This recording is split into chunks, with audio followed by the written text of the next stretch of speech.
नमस्कार साथियों।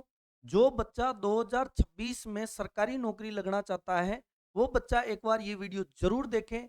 हमारे अभी एसएससी जीडी का फाइनल रिजल्ट आया, उसमें 8 बच्चों का फाइनल सिलेक्शन हुआ। उसके बाद में बहुत सारे बच्चे, बहुत सारे पेरेंट्स, जिन बच्चों का सिलेक्शन हुए उनके रिश्तेदार फोन करके बार बार कह रहे हैं कि सर नया बैच कब शुरू कर रहे हो, हमारे भी बच्चों को हम पढ़ाना चाहते हैं। आपने बहुत कम समय में इन बच्चों का फाइनल सिलेक्शन करवाया। तो बहुत सारे बच्चों की इंक्वायरी थी, आज उन सबके डाउट क्लियर करेंगे इस वीडियो में। आप पूरा वीडियो एक बार जरूर देखना। क्या है 2026 का हमारा प्लान? सरकार ने आपको 2026 में सरकारी नौकरी लगने का सुनहरा मौका दिया है। कम समय में सरकारी नौकरी लगने का इससे अच्छा मौका मेरे हिसाब से जिंदगी में कभी नहीं मिलेगा। मैंने मेरी लाइफ में ऐसा कभी नहीं देखा कि इतनी सारी वैकेंसियां एक साल में आई हो। 2026 में छोटा सा सिलेबस पढ़ के आपको सरकारी नौकरी लगने का मौका मिला है। तो इसमें कैसे तैयारी करें, हमारे पास में क्या आपके लिए प्लान है, वो सारी की सारी चर्चाएं आज करेंगे। पहली बात तो आप देख रहे होंगे 1 लाख प्लस वैकेंसियों की सरकार ने घोषणाएं कर रखी है, कैलेंडर जारी हो चुके हैं। कौन कौन से हैं 1 लाख प्लस, वो सारी की सारी चर्चा करेंगे। पहले आपको मैं बताना चाहता हूं कि कम समय में 12वीं के बाद 6 या 7 महीने में बच्चा जो सरकारी नौकरी लगना चाहता है, उसके लिए ये वीडियो बहुत ही शानदार है। नया बैच कब शुरू होगा, क्या कुछ आपके लिए है, वो भी अपन चर्चा करेंगे। पहले तो आप देख रहे होंगे कि इसमें क्या है आपके लिए। पहला है एसएससी जीडी। अभी देखा होगा आपने, एसएससी जीडी का अपना पहला बैच था, उसमें 40 थे बच्चे, 30 पेपर पास हो गए, 8 का फिजिकल और मेडिकल फिट हुआ और 8 का फाइनल सिलेक्शन हुआ। तो बहुत सारे लोग बड़े खुश है कि एकेडमी ने पहले ही साल में अपने बहुत अच्छे रिजल्ट दिया। दूसरा है रेलवे। एसएससी जीडी और रेलवे का सिलेबस मिलता जुलता है, अभी अपन चर्चा करेंगे इसके बारे में। तो रेलवे में एनटीपीसी, ग्रुप डी और एक आरपीएफ। ठीक है भाई। उसके बाद में दिल्ली पुलिस, इसका भी सिलेबस इसके लिए सेम है। तो मेरा कहने का मतलब है एसएससी जीडी, रेलवे और दिल्ली पुलिस की जो बच्चा सरकारी नौकरी इन 3 सेक्टर में लगना चाहता है, उसके लिए ये फाउंडेशन बैच है। क्या इसमें होगा, कैसे अपन सरकारी नौकरी लगेंगे, कौन सी 1 लाख प्लस वैकेंसियां हैं सर, वो बताओ तो सही। अभी आपके सामने मैं बता देता हूं। मैंने लिखा रेलवे, एनटीपीसी और ग्रुप डी। मेरे भाई ये दोनों ही वैकेंसियां 2025 की है। एनटीपीसी के फॉर्म भरे जा चुके हैं, जिसने भरा उसके लिए तो अच्छा, जिसने नहीं भरा उसके लिए वैकेंसी काम की नहीं है। लेकिन ग्रुप डी का आज ही नोटिफिकेशन आया है। 31 जनवरी से ग्रुप डी के फॉर्म स्टार्ट हो रहे हैं और 31 जनवरी से फॉर्म स्टार्ट हो रहे हैं। ये जो वैकेंसी है ग्रुप डी की 2025 की है, इसमें 22,000 पद आए हैं। और सिलेबस आप देखोगे ना सर कि ऐसा सिलेबस है, इतने पद। ठीक उसके बाद में दिल्ली पुलिस का कैलेंडर जारी हो चुका है, एसएससी ने कैलेंडर जारी किया, उसमें दिल्ली पुलिस की वैकेंसी है। दिल्ली पुलिस की वैकेंसी करीब करीब 10,000 के आसपास हमेशा वैकेंसी आती है। फिर एसएससी जीडी। एसएससी जीडी एक तो 2025 की है, जिसका पेपर अभी फरवरी में स्टार्ट होगा 23 तारीख से। लेकिन जो 2026 की कैलेंडर में कैलेंडर जो जारी किया, उसमें भी एसएससी जीडी की वैकेंसी है।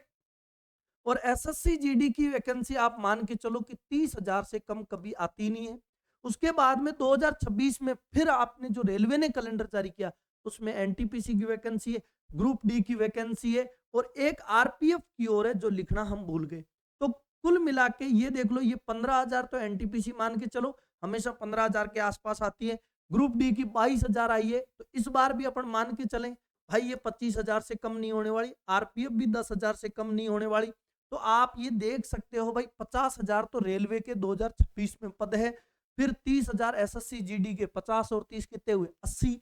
80 के बाद में दिल्ली पुलिस के 10,000, 90, 90 और ये 22,000, ये देख लो भाई 1,12,000 हो गए। और एनटीपीसी में भर रखा है तो 15,000 के आसपास में एनटीपीसी के करीब करीब आपके सामने ये 7 वैकेंसियां हैं। और इन 7 वैकेंसियां में 1,25,000 पद है। अगर आप इसमें नौकरी नहीं लगे तो ये बात मेरी याद रखना कि अगले 5-6 साल आपको बेरोजगारी झेलनी पड़ेगी। एक चीज मजेदार आपको मैं बताना चाहूंगा कि आज की तारीख में सरकारी नौकरी लगने के लिए अगर दुनिया में छोटा सिलेबस है ना, तो इन वैकेंसियों का है। इसके अलावा कोई वैकेंसी ऐसी नहीं है जिसमें इतना कम सिलेबस हो। आप देख लो कि सिलेबस है कितना। आप देख सकते हो खुद ही कि सिलेबस में क्या लिखा है। सिलेबस में सभी में रेलवे, जीडी, दिल्ली पुलिस सब में मैथ आती है, सभी में रीजनिंग आएगी, ये 2 सब्जेक्ट तो कॉमन है। सभी में जीके आएगा और आगे लिखा जीएस। ये जीएस आएगा मेरे भाई ग्रुप डी में। जीएस मतलब जनरल साइंस। जनरल साइंस के ग्रुप डी में आते, ग्रुप डी में 100 क्वेश्चन आते, 100 में से 25 सवाल आपके साइंस के आएंगे, 20 सवाल जीके के आएंगे, 20 सवाल जीके के आएंगे, 30 सवाल इसके रीजनिंग के और 25 सवाल मैथ के आएंगे। ये है ग्रुप डी का। जीडी में आपके 20 सवाल मैथ के, 20 है रीजनिंग के, 20 है जीके के और 20 है हिंदी के। एनटीपीसी में मैथ, रीजनिंग और जीके पूछा जाता है। दिल्ली पुलिस में मैथ, रीजनिंग और जीके पूछा जाता है। तो मेरे भाई सबका सिलेबस एक ही है, सिर्फ हिंदी जो है ये आपको एसएससी जीडी के लिए पढ़ना है। अगर एसएससी जीडी को छोड़ दें तो ये 3 है। मेरा कहने का मतलब है मेरे भाई, हम जो फाउंडेशन बैच जो शुरू कर रहे हैं इसमें एसएससी जीडी, रेलवे और दिल्ली पुलिस, इन तीनों को अगर लें तो ले दे के सिलेबस लगभग एक जैसा ही है। हिंदी थोड़ी सी अलग कर दो, हिंदी बहुत ही छोटा सिलेबस है, बाकी मैथ, रीजनिंग और जीके तीनों में आता है। यार एक बात बताओ, 3 सब्जेक्ट आपको पढ़ने से आपके पास में 1,25,000 पद है। मुझे बताओ जरा, भारत में ऐसा कौन सी जगह है जहां 1,25,000 पद आपको 3 सब्जेक्ट पढ़ने से दे रहा है? तो ये आपके पास में शानदार सरकारी नौकरी लगने का मौका है।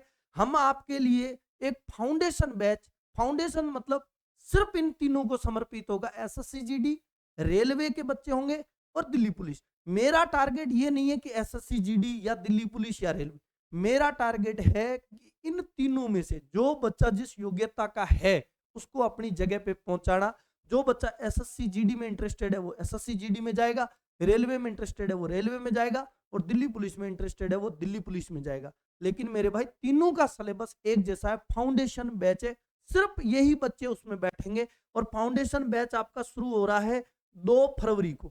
2 फरवरी को आपका फाउंडेशन बैच शुरू हो रहा है। 2 फरवरी सोमवार को आपका फाउंडेशन बैच शुरू हो रहा है 11 बजे से। तो आप जितने भी बच्चे इंक्वायरी कर रहे थे सर नया बैच कब शुरू होगा, नया बैच, ये मैं कह रहा हूं सरकारी नौकरी है, नया बैच नहीं है, ये सरकारी नौकरी है। ईमानदारी से मेरे साथ में आप 6 से 7 महीने चलो, अगर सरकारी नौकरी नहीं लगे तो मेरे पास आना।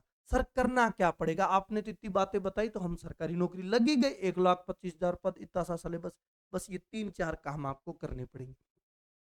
पहली चीज, मेरे पास पढ़ने आओ तो ये छोड़ना पड़ेगा। इस फाउंडेशन बैच में हमारी कोशिश रहेगी कि बच्चे को मोबाइल से हम दूर रखें। मेरे भाई मोबाइल बच्चों को बहुत ज्यादा बर्बाद कर रहा है।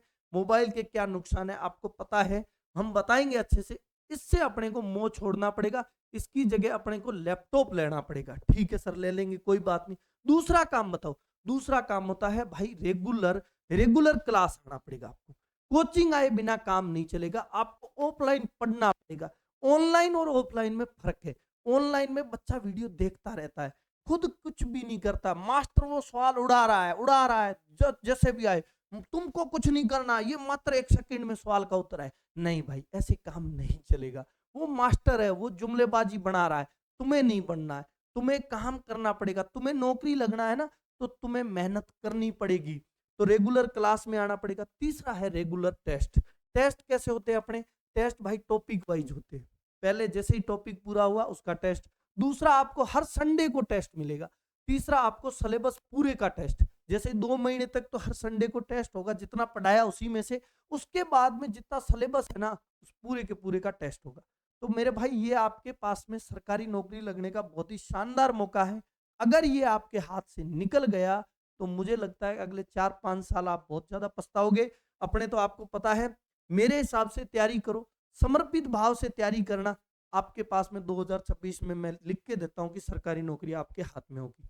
और कोई बच्चा जो पढ़ना चाहता है वो इस वीडियो को जरूर शेयर करें, आगे आपके दोस्तों तक इस बात को पहुंचाए। और 2 फरवरी को मिलते हैं अपन सोमवार को एसएससी एकेडमी बीकानेर में। जो भी कोई और जानकारी आपको चाहिए, क्या कुछ है क्या नहीं है, रही बात फीस की, जिस बच्चे के पेरेंट्स नहीं है उसको फ्री पढ़ाया जाएगा। और दूसरी बात, दूसरी कोचिंगों की फीस आधी है। एसएससी एकेडमी एक संस्था से जुड़ी हुई है, तो आपकी फीस भी इतनी नहीं लगेगी और आप बहुत कम फीस में आप सरकारी नौकरी लग सकते हो। जो बच्चे पढ़ते हैं उनसे एक बार जरूर पूछना कि एसएससी एकेडमी में कैसा पढ़ाया जाता है। लेकिन एक बात याद रखना, पढ़ना है तो ही आना, नहीं पढ़ना है तो भाई परेशान हो जाओगे, आप मत आना। जय हिंद, जय भारत।